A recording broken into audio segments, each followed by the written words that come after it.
देश की जनता जो खड़ी हुई है उनकी जीत है। इंकलाब जिंदाबाद।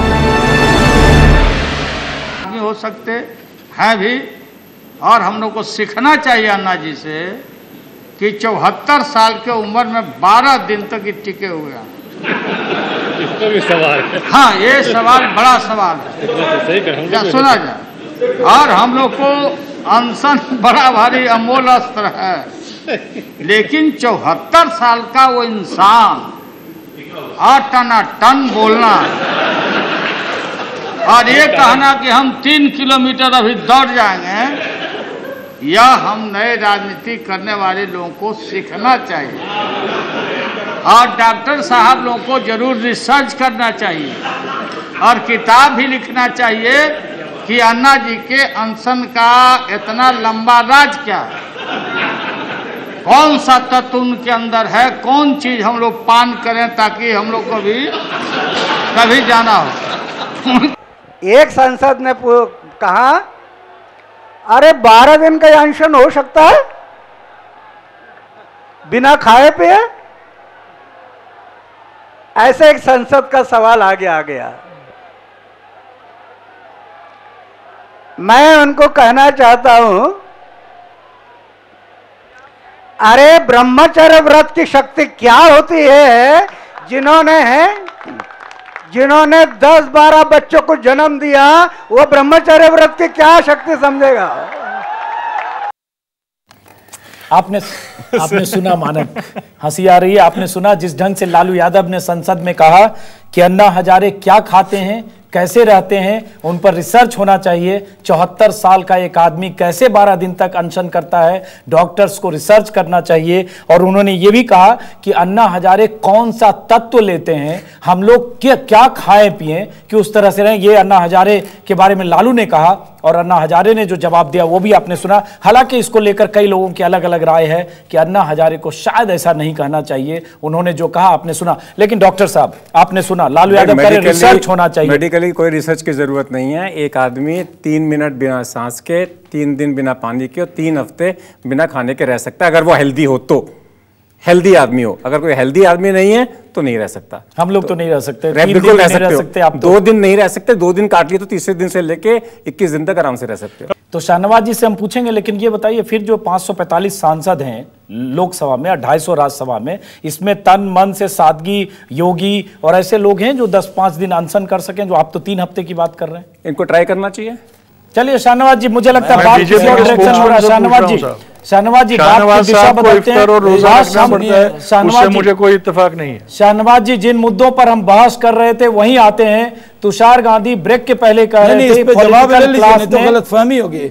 अजीत जी इस पर मैं जवाब आपसे दे देना चाहता हूं। अन्ना हजारे साहब का जहां अनशन चल रहा है वहां पर भी शाम में इफ्तार होता था ताकि जो लोग जाते थे इफ्तार करते थे। ये सवाल ये है कि जो लोग टीवी चैनल पर या उनके सहयोगी भी हैं वो दिन भर उनके साथ भूखे नहीं रह रहे थे, वो सब जो दिन की क्रिया है वो कर ही रहे थे। जी बिल्कुल सही कह रहे हैं शाहनवाज जी। वहाँ आमिर खान भी शाम को आए थे, कल भी जब मेरे घर भी रोजा तोड़ा था वहाँ शाहनवाज जी।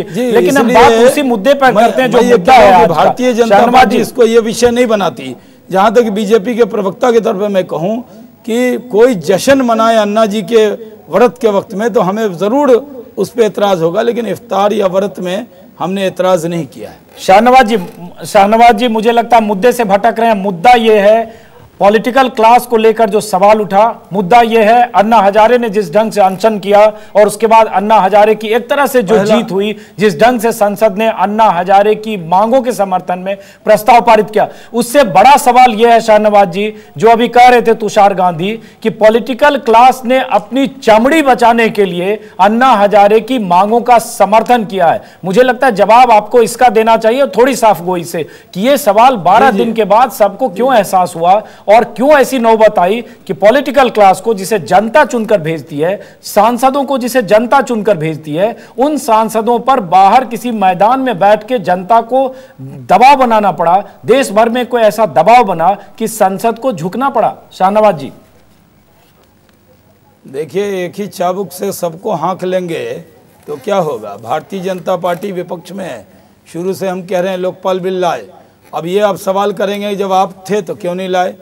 Madam Speaker, I will request you to transmit the entire proceeding of this House to the relevant standing committee for their perusal to formulate their recommendations for the John Lokpal bill.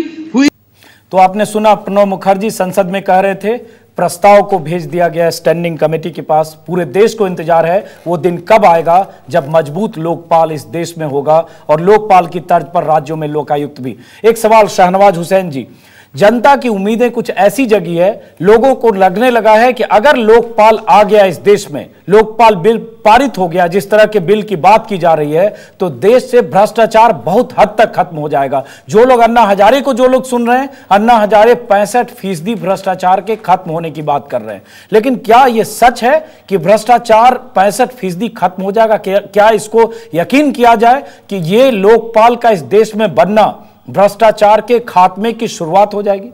देखिए अजीत जी, बहुत उम्मीदें हो गई हैं। अन्ना हजारे साहब ने खुद कहा कि 65% हो जाएगा। मैं ये मानता हूँ कि शुरुआत ज़रूर हुई है और जो 35% का गैप है उसके लिए भी कानून बनाना पड़ेगा। ये इच्छा शक्ति भी बनानी पड़ेगी कि जनता जो है वही सुप्रीम है, वही जनता चुनकर भेजती है। शाहनवाज जी, वक्त की कमी है, प्रोग्राम को रैप कर रहा हूं। एक संक्षिप्त जवाब, जिस ढंग से तुषार गांधी कह रहे हैं काफी तलखी है। इसके पहले उन्होंने कहा चमड़ी बचाने के लिए पॉलिटिकल क्लास ने रजामंदी दी। अभी वो एक बात और कह रहे हैं, मुहावरा है गिरगिट की तरह लोग रंग बदल सकते हैं। क्या जनता माने कि ऐसी कोई आशंका हो सकती है? क्योंकि अन्ना हजारे ने भी कहा यह आधी जीत है, आधी जीत उस दिन होगी जिस दिन संसद से विधेयक पारित हो जाएगा। संक्षिप्त जवाब।